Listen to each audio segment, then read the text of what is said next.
আসসালামু আলাইকুম, আশা করি আপনারা সকলে ভালো আছেন। আমি আজকে এখানে কয়েকটা কেসিং রেখেছি। এটা হচ্ছে অ্যাপটেক ব্র্যান্ডের।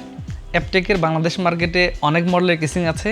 তো আমার কাছে 5টা কেসিং আমি রেখেছি এখানে। এই 5টা কেসিং আমার কাছে বেশ ভালো লাগে। অন্যান্য কেসিংগুলোও ভালো, তবে এই কয়টা মোটামুটি বাজেটের মধ্যে বেশ ভালো হতে পারে। তো একটু সেগুলো নিয়ে কথা বলি যে কী কী আছে বা কেমন পিসির জন্য এটা ভালো, কী ধরনের প্রসেসর বা গ্রাফিক্স কার্ডগুলো এটাতে সাপোর্ট করবে, এগুলো আমরা দেখে নেব। তো আসেন প্রথমে আমরা একটা দেখি। এটা হচ্ছে অ্যাপটেকের একটা মডেল CS43, একটু বাজেট কেসিং, যাতে সামনে 3টা ফ্যান আছে, পিছনে একটা ফ্যান। তবে এই ফ্যানটা পিছনে তারা মেবি দেয় না, আপনি এটা লাগায় নিতে হবে আর কি এরকম। আর এটাতে হাইটাও বেশ ভালো আছে। মোটামুটি ATX মাদারবোর্ডগুলো বেটার হবে না, মাইক্রো ATX মাদারবোর্ডগুলোর জন্যই বেটার, কারণ এগুলো মোটামুটি বাজেট ফ্রেন্ডলি কেসিং। তো গ্লাস এবং টপে মেশ আছে, পিছনেও আছে ফুললি গ্লাস সামন পিছনে। একটু কুলিং সিস্টেমটা টপ এবং পিছন দিয়েই কাভার করতে হবে, সামনে আসলে জাস্ট আউটলুকিংয়ের জন্য বেশ ভালো। এটা একটু বাজেট ফ্রেন্ডলি কেসিং, 3000 টাকার মধ্যেই এখনও পর্যন্ত পাওয়া যায়। তো আমার মনে হয় যে এই বাজারের মধ্যে ঠিক আছে। তবে হ্যাঁ, এই কেসিংগুলোতে টপে আছে হচ্ছে 3টি USB পোর্ট, পাওয়ার এবং রিসেট সুইচ সব টপে আছে, অডিও পোর্ট সহ। সো আমার মনে হয় যে এটা এই বাজারের মধ্যে একটা বেশ স্ট্যান্ডার্ড। আচ্ছা, আর একটা কেসিং আছে এখানে, এটা হচ্ছে R21। এটা হচ্ছে গ্লাস, 6টা ফ্যান আছে। এইটা আমার মনে হয় যে অ্যাপটেকের বাংলাদেশ মার্কেটে একটা মোস্ট সেলিং কেসিংয়ের মধ্যে বেশ ভালো। এটাকে আপনি নিশ্চিন্তে পছন্দ লেগে রাখতে পারেন। টপে ম্যাগনেটিক ডাস্ট ফিল্টার তো আছেই, আর USB পোর্ট 3টা আছে, একটা USB 3, এগুলো টপে। পাওয়ার এবং রিসেট সুইচ সব টপেই আছে, এটাকে পছন্দ লেগে রাখা যায়। 6টা ফ্যান আছে। তো যাদের আসলে একটু বেশি কুলিং সিস্টেম দরকার হয়, এক্সজস্ট এবং তাদের জন্য এই কেসিংটা বেশ ভালো হতে পারে। হোয়াইট কালার, সামনটা একটা ডার্ক ভাব আছে। আর এর ভিতরে যে ফ্যানের যে ফ্রেমটা আছে, এই ফ্রেমটা একটু ন্যাচারাল আলাদা ধরনের ভাব দেখায়। তো এটা বেশ ভালো লাগে। এটাকে আপনি মোটামুটি নিশ্চিন্তে পছন্দ লেখায় রাখতে পারেন। PSU পজিশনটা হচ্ছে বটম। আর কেবল ম্যানেজমেন্টের জন্য যতটুকু জায়গা দরকার বেসিক পিসিগুলোর, এটা ঠিক আছে। এটাতে আপনি মোটামুটি একটু বড় গ্রাফিক্স কার্ড লাগাতে পারেন।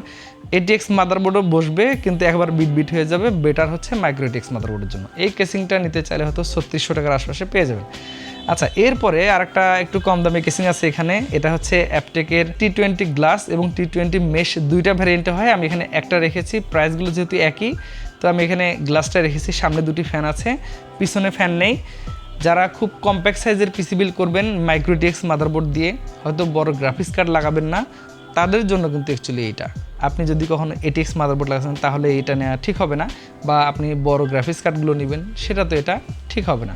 সো এটা নিতে পারেন। এগুলো যেহেতু খুব অল্প বাজেটের 2200-2300 টাকার আশেপাশে পাওয়া যায়, এই জন্য আমার মনে হয় যে এটা ঠিক আছে।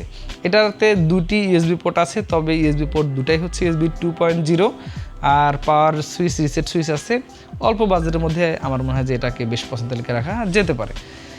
এরপরে অ্যাপটেকের আরেকটা মডেল আছে এখানে, CS271 মডেল। এটা অ্যাকচুয়ালি হচ্ছে একটা কার্ভ ডিজাইনের। এখানে যে চাষ টাইপের যে গ্লাসটা আছে আর কি, এটা অ্যাকচুয়ালি কার্ভ, দেখতে বেশ ভালো লাগে এবং ফিনিশিংটা অনেক চমৎকার। এটাতে আপনি ATX মাইক্রো ATX মাদারবোর্ড লাগাতে পারেন, MATX-টাই বেটার। আর এর ভিতরে যে ফ্যানগুলো আছে সেগুলো বেশ রেইনবো টাইপ, ভালো পারফরমেন্স পাবেন এবং RPM-টাও বেশ ভালো আছে। কেবল ম্যানেজমেন্টের জন্য জায়গাও বেশ ভালো আছে। আর সাইডে হচ্ছে PSU পজিশন, 2টি USB পোর্ট আছে, একটা USB 3, একটা USB 2, পাওয়ার এবং রিসেট সুইচ আছে। আর টপে এই ম্যাগনেটিক ডাস্ট ফিল্টার আছে। কেসিংটাতে আমাদের আসলে একটু ডিসপ্লেতে ছিল, একটু হয়তো ময়লা হয়ে গেছে, তবে কেসিংটা বেশ গর্জিয়াস আউটলুকের। এটা নিতে চাইলে হয়তো আপনাকে খরচ করতে হবে 4100 টাকার আশেপাশে।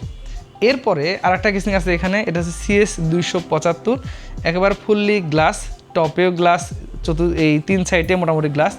আর বটমেও মেশ আছে, পিছনেও আছে। ফ্যান আছে মোটামুটি 3টা। আর এটাতে USB পোর্ট আছে হলো 3টা, একটা USB 3, 2টা 2। এছাড়া রিসেট এবং পাওয়ার সুইচ তো আছেই, এটা সব কেসিংয়ের মতোই অ্যাজ ইউজুয়াল। এটাকেও আপনি পছন্দ লিখে রাখতে পারেন, এটা বেশ ভালো লাগে কেসিংটা। তো যাই হোক, এটা যদি আপনি নিতে চান আপনাকে হয়তো 3900-4000 টাকা এর আশেপাশে খরচ করতে হবে। এর পাশাপাশি অন্যান্য কম্পিটিটর ব্র্যান্ডেরও আছে, তবে কিছুটা কোয়ালিটি এদিক সেদিক হয়, সেই কারণে হয়তো প্রাইসগুলো এরকম হয়ে থাকে। তারপর হচ্ছে ইম্পোর্টাররাও প্রাইস নির্ধারণ করে তাদের প্রফিট মার্জিন রেখে। তো এগুলোই ছিল মোটামুটি এই 5টা কেসিং। আমার মনে হয় যে যারা বাজেট ফ্রেন্ডলি পিসিগুলো নেবেন, একটু চমৎকার কেসিং লাগবে, তারা এই 5টা কেসিংয়ের পছন্দ লেখায় নিতে পারেন। কম্পিউটার ভিশন থেকে সরাসরি অথবা অনলাইনে আপনার পছন্দের পিসির সাথে সকলকে আমন্ত্রণ জানাচ্ছি কম্পিউটার ভিশনে আসার জন্য। আগামীতে আবার নতুন কোনো ভিডিওতে দেখা হবে। আল্লাহ হাফেজ।